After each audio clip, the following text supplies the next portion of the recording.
Minnesota Vikings got the major upset over the San Francisco 49ers on Sunday, but it was more about how they did it. We're going to talk about that here, and it starts with Sam Darnold. The seventh-year journeyman has really struggled to find a home in the National Football League. He was the third overall pick for the New York Jets in the 2018 NFL Draft, got traded after 3 years to the Carolina Panthers, and then was let go. He has spent a year with the San Francisco 49ers, and that really helped try to revitalize his career, and the Vikings took a chance on him. Well, through 2 games, he's 2-0 and has played some really, really good football. How he navigated that final drive took 6 minutes and 36 seconds off the clock over 14 plays and 66 yards to set Will Reichard up for a field goal to put them up 2 scores. And how he navigated that without Justin Jefferson was some really impressive stuff. Yes, they ran the ball effectively with Ty Chandler and Aaron Jones. Yes, they had some really creative design on screen passes to get some yards after the catch. But it was the throws, the third down throw to Brandon Powell out of the bunch formation on the out route to the right side, where he read that and stayed patient, hit him in stride, 11 yards on 3rd and 8 for a first down. And then right after that, there were 27-yard seam route to Jalen Naylor, where he had to have perfect ball placement to get it in between 3 defenders, and he hit that with ease. And he did not put the ball in harm's way, something that he has done significantly throughout the course of his NFL career, mainly with fumbles. And he did throw that interception to Fred Warner, but Fred Warner is probably the only linebacker in the National Football League that makes that play, so it's a little bit excusable. Overall, Darnold was tremendous in this game and showed that this is a Geno Smith type renaissance season. We have 2 games, somewhat of a good sample size, and that sample size has been excellent for the Minnesota Vikings. Even though Sam Darnold was excellent on Sunday, we do have to talk about the elephant in the room, and that is turnovers in key spots that lead to points for the other team. The Vikings gave up both of their touchdowns after turnovers. The pass by Sam Darnold to Fred Warner stopped a really impressive drive where the Vikings were about to go in and score. That led to the first touchdown for the 49ers.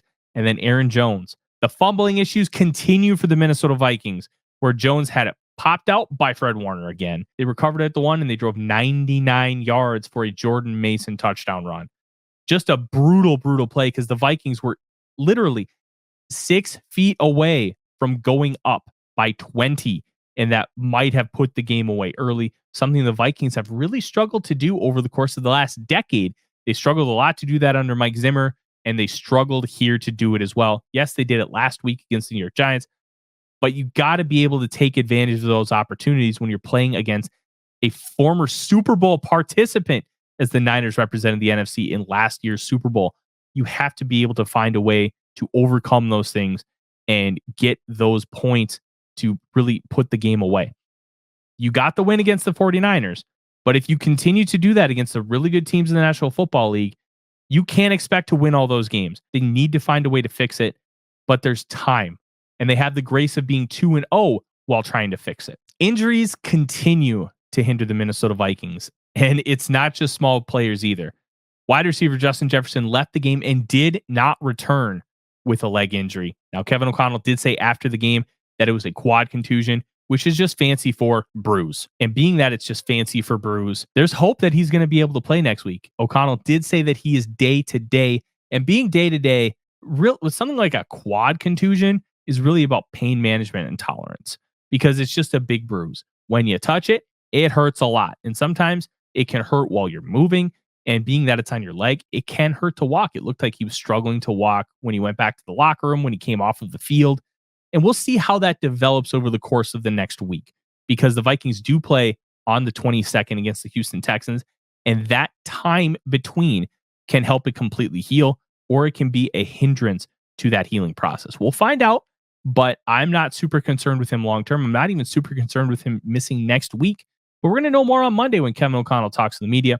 The other one is Dallas Turner. Suffered a knee injury on that final drive. It didn't look to be non-contact, but we also didn't get a good look at the TV copy because they didn't have a really good angle of it initially, or they just didn't show us. I think the All-22 is going to kind of say, hey, what ended up happening?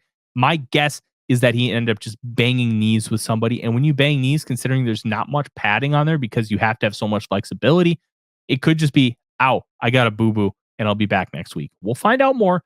Maybe there's some deeper meaning to it. Maybe it could be a meniscus injury like JJ McCarthy had. We don't know. But what we do know is we're going to find out more from Kevin O'Connell on Monday. But for now, enjoy the win. Minnesota Vikings are 2-0 and in sole possession of first place in the NFC North. I'm Tyler Fornes with A to Z Sports. Skol Vikings.